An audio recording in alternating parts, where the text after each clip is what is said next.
Perhaps the most consistent thing during my stay in Spain so far has been my sandwich routine.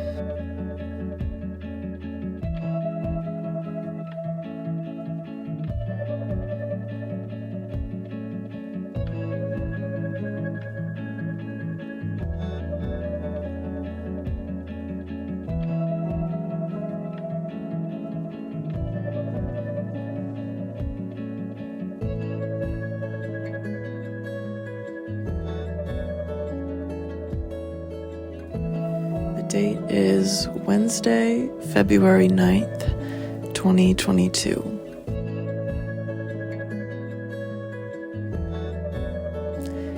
And at around 6 p.m., I gathered up my things and my backpack, and I headed out for my hike.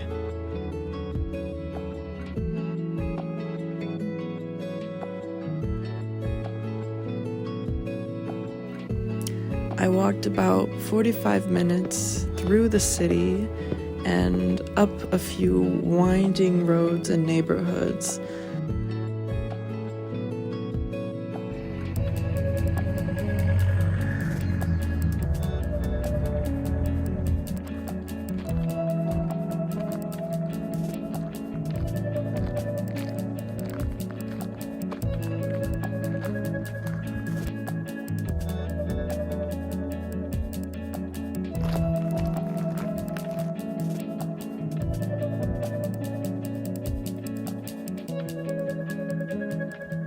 Until I reached Monte Victoria, which is a beautiful little mountain with a couple of graffitied buildings on the top and an incredible view of the sea and of the entire city of Malaga. Wow. Just made it to the top. It is so gorgeous up here.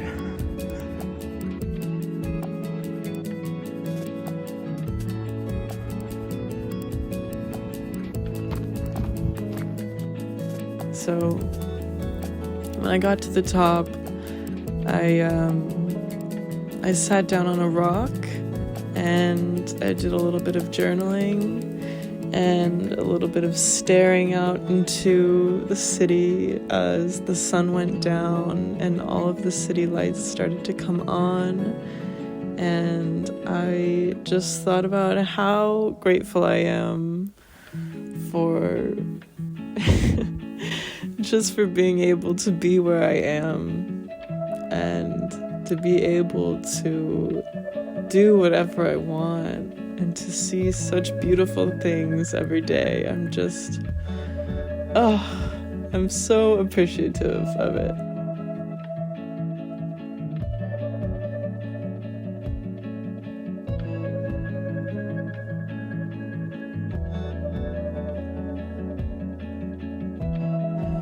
I love walking through the city, and seeing it from above, from that view, was just so gorgeous, stunning. I haven't seen anything like it since I've been here. The moon!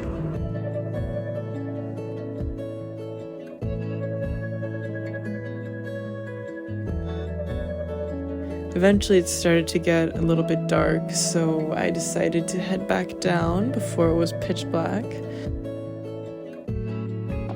Walked back down through the winding streets again, down through the city, and eventually made it back home safe. What the fuck? It's not even going into the sink. Good. Oh. ¿Y tú?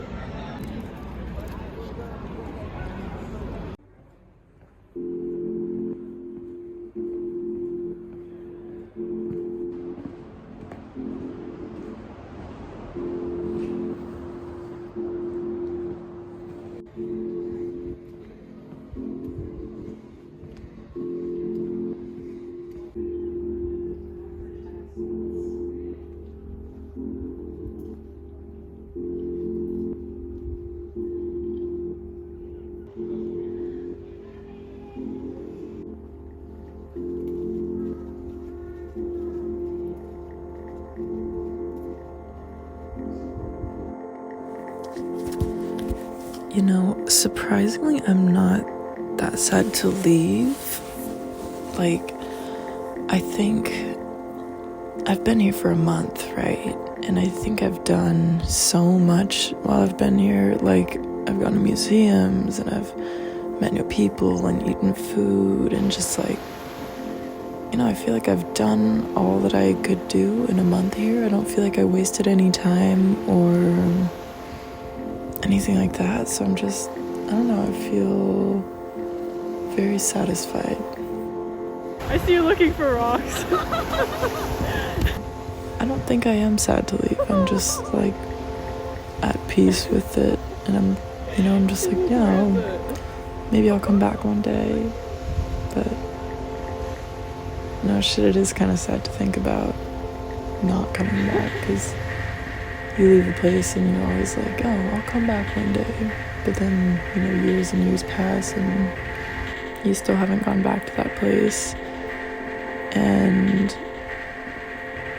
that is kind of sad. There are lots of places that I really loved that I thought, I'll go back there one day. That, I still haven't gone back to, but maybe I still will. And maybe it's just the promise of going back there one day to ourselves that is really, the important part. I don't know.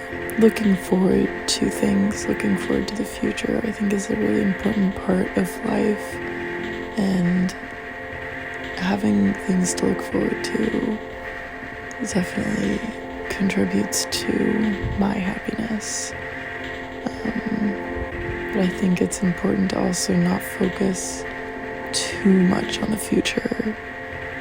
I think you gotta split your energy, past, present, and future. It's really, really, I don't think it's good to be 100% in just one.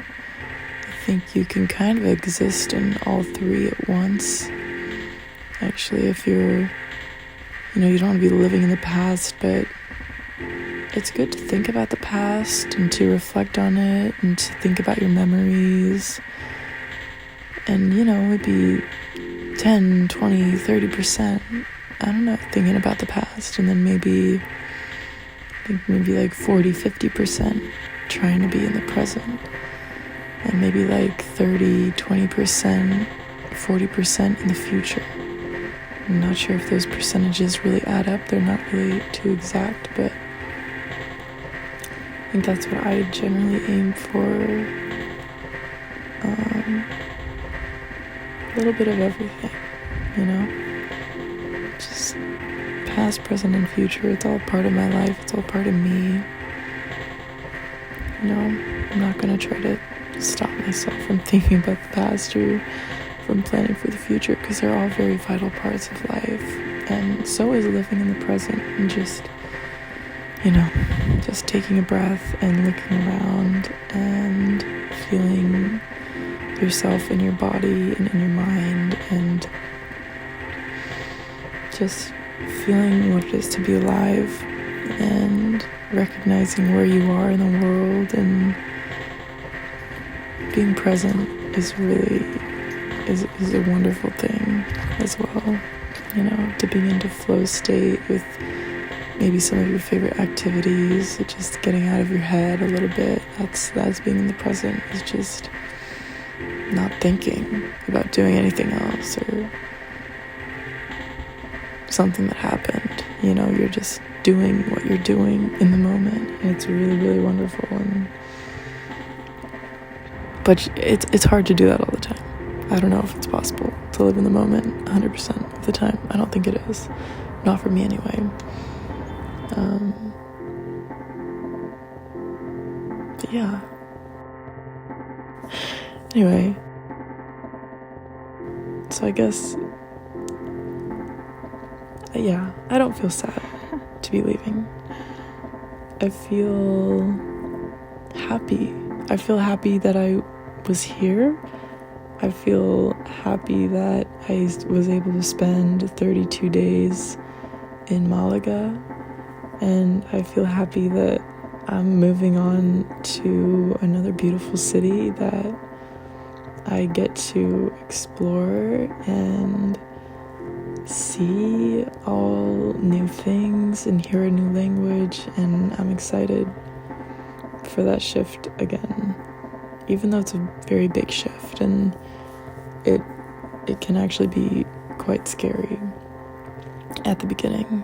Like, I think the first week of being in a new country is always the most chaotic.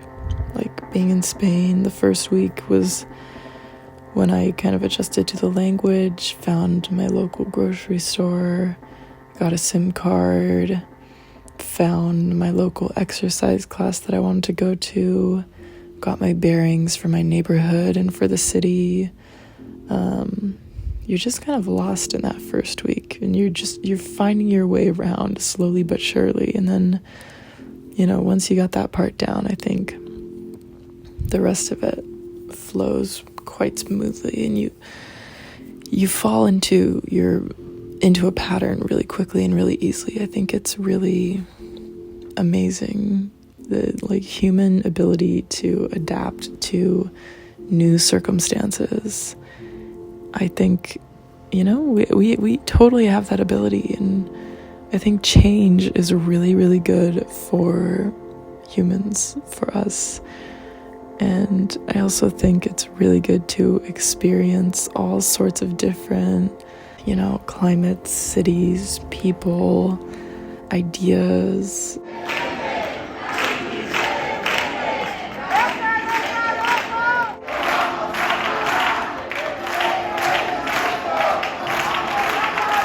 I think it's really good to experience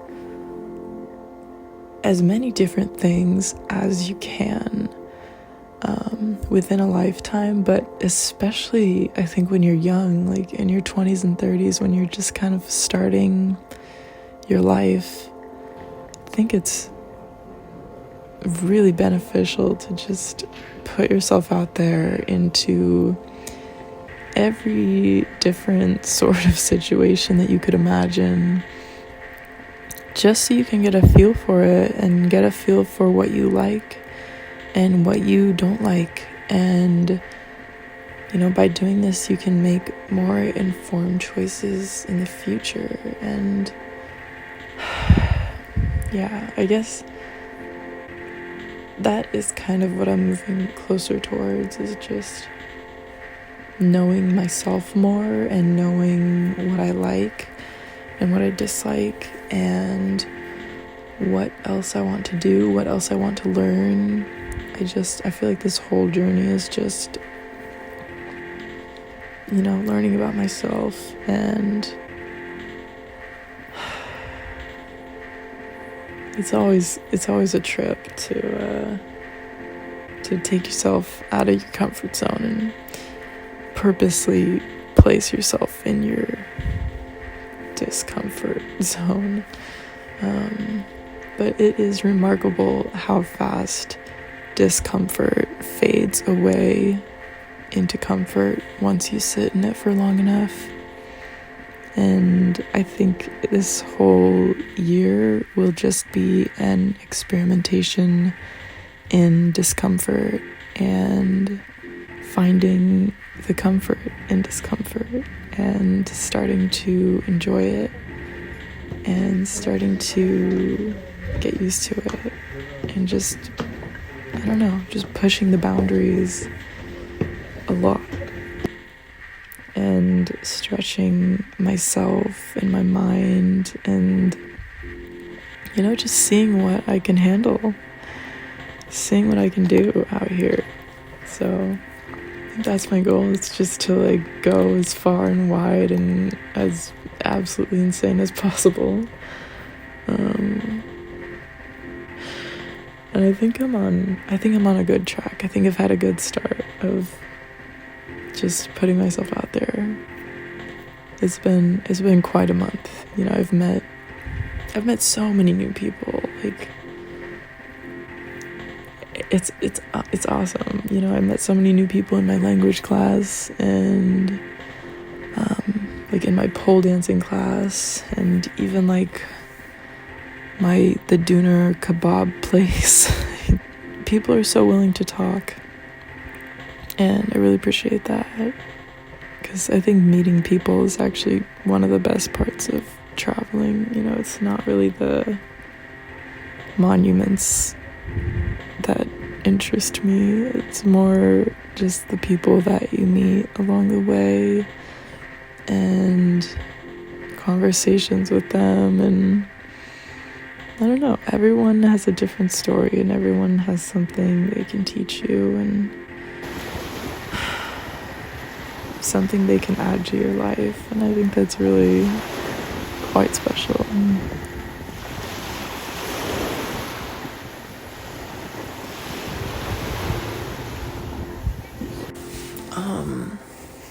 But yeah, it's my last week in Spain, and I don't know.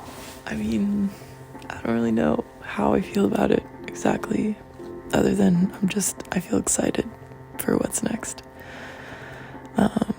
And I'm happy that I got to be here. Like, I feel really appreciative of this place and what it's taught me and the people I've met here, and yeah, I just feel grateful.